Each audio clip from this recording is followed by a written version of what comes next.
I eat my weekly points every single week. Here's why.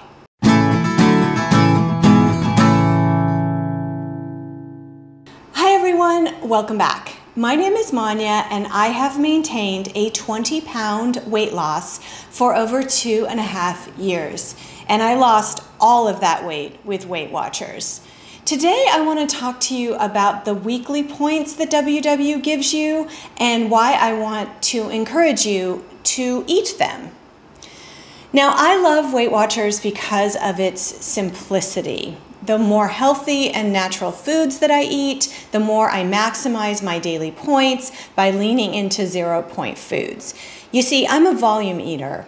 I am not one of those people who ever forgets to eat. In fact, I am physically hungry every couple of hours. So what works for me is eating a lot of whole, unprocessed foods such as fruits and vegetables, beans, rice, potatoes, tofu, chicken, fish. And these also happen to be the 0-point foods for the most part. And those that aren't, they're pretty low in points. For you see, Weight Watchers, even though they say they're about points, they're about calories. It only takes a couple 100-calorie deficit a day to lose weight. And WW works because it restricts calories, just like every other diet. I just find points to be the easiest way to track, and it doesn't flare up some of my disordered eating traits. But there is nothing special about WW except that it keeps us in a calorie deficit. Now, long-term dieting is really hard. It's hard on the body, and it's also hard on the mind and on mental health. I believe it's vitally important that in order for me to be successful in the long term, I need some times that I can relax the restriction. Now, I don't like the term cheating. I don't use that term. I don't believe in cheat meals, cheat days, cheating at all. I just simply don't like it because I think words matter, and I think the term cheating has a negative connotation. But I do understand the sentiment behind it, and that sometimes it's important to take breaks and let your body rest. Weekly points are really good for those times. It means you can have some French fries or a drink and still stay within plan. It means you don't have to feel like you're doing something wrong or that you're setting yourself back. I generally take one meal off a week and I just let myself eat and drink whatever I want, and then I zero out my weekly points without really counting. But I've been doing this for a long time and that works for me, and it doesn't mess with my progress.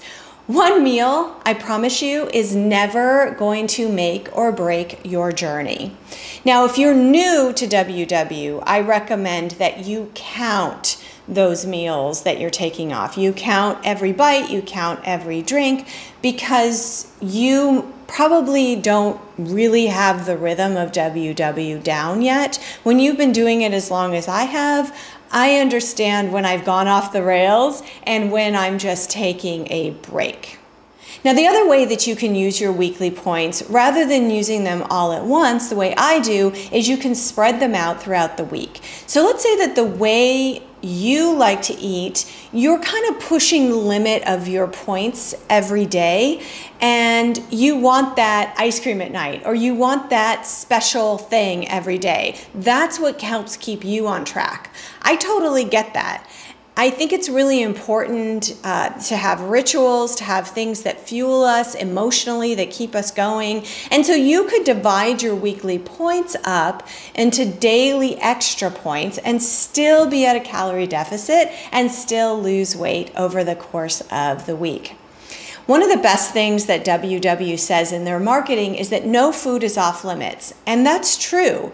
But if you tend to eat more processed foods or prepared meals such as freezer meals, that sort of thing, it may make it harder to stay within your points every day, and you may want that ice cream bar at the end of every day. So you take those points and you divide them up, and you just up your number of points that you get every day, and you'll still be on track.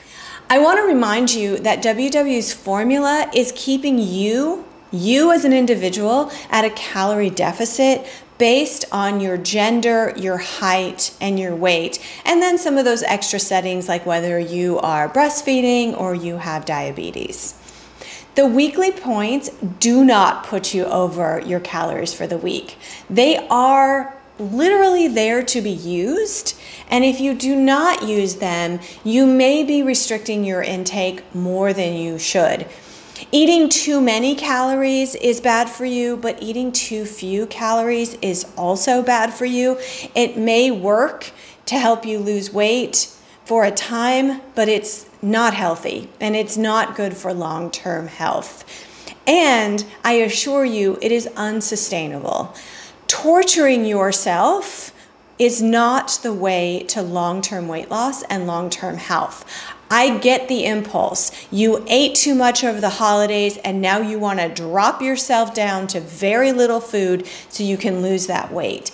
And yes, of course that's going to work in the short term, but I can almost guarantee you that beating yourself up emotionally and mentally like that will lead to a moment in time where you will either fall off the wagon completely or you will binge and feel terrible about yourself. This work is about long-term sustainability over the course of your life. And that means that you really need to think more about moderation and keeping yourself at an emotional even keel over the long term. I eat my weekly points every week because I need them. I need them for my mental health, to give myself a break so that this becomes a lifelong loss and not something that I achieve and then gain back and then achieve and then gain back. That is the cycle most of us are caught in. So please eat those weekly points. However, my advice is to never eat your activity points, and I explain why in this video.